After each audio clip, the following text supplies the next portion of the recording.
Hey everybody, what is going on? I hope you guys are all doing well, and welcome to another tutorial video. In this video, I'm going to be explaining to you guys how you can use Bitrix24 for inventory management. So let's get right into it. Now, inventory management on Bitrix24 is very well integrated. It is one of the main functionalities of the site, which is in general used to manage your business. Now, as you'll see to the left of my screen, you'll see this list of all these modules or tabs that you have. These are for collaboration, but the rest of them are for managing your business. And one of them is the inventory management system. We just want to click on that, and that's going to open up the main view for inventory management. Over here, you can, as you can see, you can use this. I'm not sure what that was, but here you can manage your inventory, you can manage your sales orders, your transfers, write-offs, you can manage your customers even, which are also within your CRM.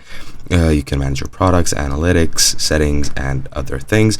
But as you can see, you can migrate your data from third-party systems to Bitrix, such as Zoho Inventory, whatever this is, QuickBooks, and you also have more. I'm not sure if Squarespace or something like that is part of this here migration system, but you can go ahead and test it out. Now, if I click create here on inventory, you can go ahead and create your own products and your own inventory management systems. As you can see, you can create a product from here, or you can add a row. You can, well, enter the product name if you have one, but I'll just go ahead and create a new product. I'll just name it a test product.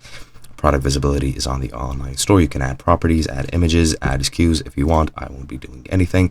I'll just add the test product, and I'm just going to select it, and I'm going to go ahead and add it to both of these. You can add the barcode if you want, or you probably should. You can add the purchase price. For this, I'll set it as $10 or $9. For this, I'm going to set it as $10. The sales price for this one is going to be 12, and for this one, it's going to be 15.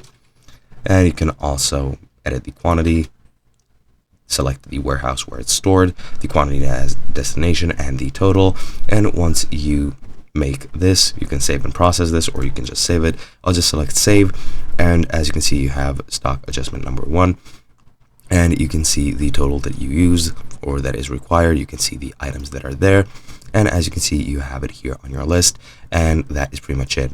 Just like that, you can manage the sales orders in the same way, the transfers, the write-offs, pretty much everything is very similar, but that is pretty much it. Hope you guys enjoyed, and I'll be seeing you guys in another video.